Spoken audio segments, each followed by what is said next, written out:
Hello, ladies and gentlemen. Welcome to today's meeting. Today, we are gathered to have an insight into an issue that is becoming a threat to us and our future generation: how COVID-19 has impacted the lives of our children.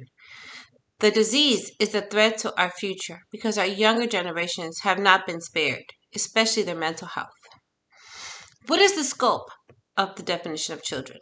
In most countries, ladies and gentlemen, anyone below the age of 18 is legally considered a child. Therefore, in this context, a child is an individual aged 0 to 17. We will classify them under children for the purpose for today's discussion. On the bright side, the crisis has not caused a significant increase in children's mortality rate because it was noted that the virus affected children less than adults, and it presented a mild form. The virus physically effects can be treated, but the psychological damage done might be lifelong. Most of the virus' psychological effects are due to isolation and social distancing, due to preventive measures which were implied to curb the spread of the virus. The psychological outcome of the disease in children is determined by age, education status at the time of the outbreak, the parents' economic endowments, and any underlying childhood mental health condition. Next, we shall look at the specific effects on a specific group of children. Children were forced to be on a lockdown with their parents.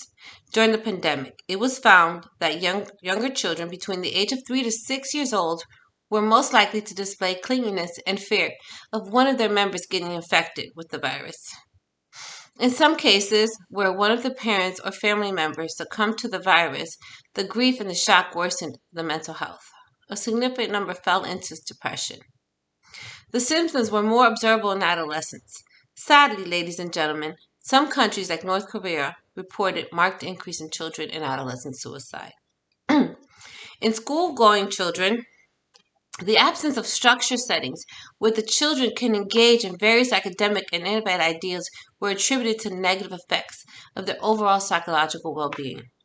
Boredom, anxiety, and stress in the children most likely will resist going back to school and have trouble establishing social rapport with their peers when school opens.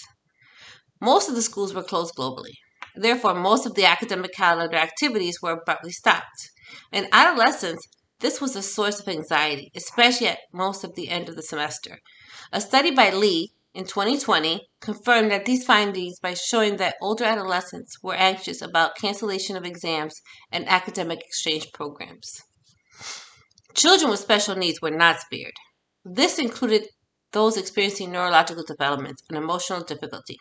The CDC in 2019, they include those with autism, ADHD, cerebral palsy, learning disabilities, and other behaviors and emotional difficulties. These children have an intolerance for uncertainties and forced restrictions like lockdowns. This created an unfriendly environment which makes the symptoms worse. Also, withdrawal from special care facilities may lead to relapse of symptoms because of the lack of special resources, peers, and failure to learn important social skills. The relapse symptoms led to temper tantrums and increased conflicts with parents, especially adolescents. The last group of children is those that come from underprivileged families. For this section, India will provide a perfect case study. India is one of the world's poorest countries and has the largest children's population of 472 million. Of these numbers, 40 million children are from low-income families. Dalton, 2020, did a research. In India, most of the children from low-income families are compelled to work on fields and farms.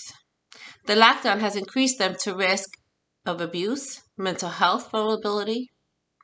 This is because they are also unable to access food and safety, which increases stress. Also, it was noted that children from low-income families are also at the risk of violence from parents due to displacement of anger and frustration. Finally, ladies and gentlemen, the important takeaway for today's discussion should be how can we, as adults, help alleviate the children's mental health status? The answer lies within us, that is, the parents. It has been proven that young children listen to their parents more than adolescents. Therefore, they should be at the forefront in providing reassurance and emotional support to them. Also, The parents should meter the source where the children get their information on the virus to make sure they do not become more anxious due to misinformation. With that, ladies and gentlemen, I thank you for giving me your undivided attention and wish you all the best during this pandemic. God bless you all.